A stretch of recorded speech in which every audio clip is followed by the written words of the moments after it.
حضرت خواجہ برہان الدین غریب علیہ رحمۃ الرضوان، حضرت خواجہ زرزری زربخش رحمۃ اللہ علیہ، دونوں بھائیوں کو تدفین کیا اور 1400 اولیاء اللہ کے ساتھ علم دین پھیلانے کے لیے دکن کی اور روانہ کی۔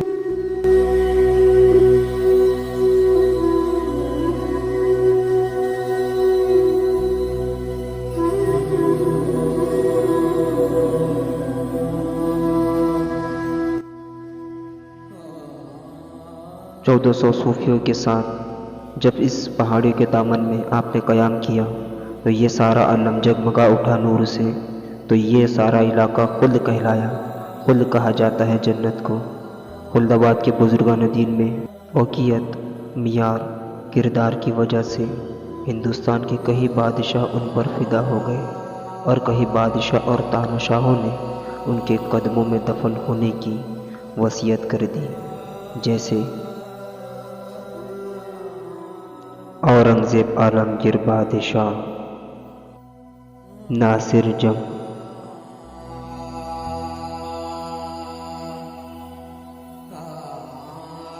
مرزا نواب، قمر الدین آصف جاں اول،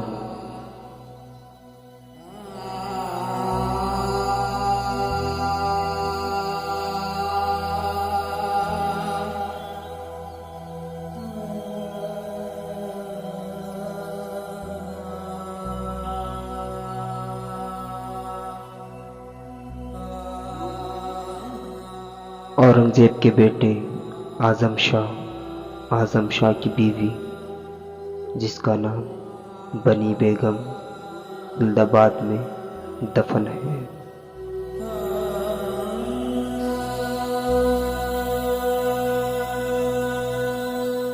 ابو الحسن قطب شاہ تاناشاہ،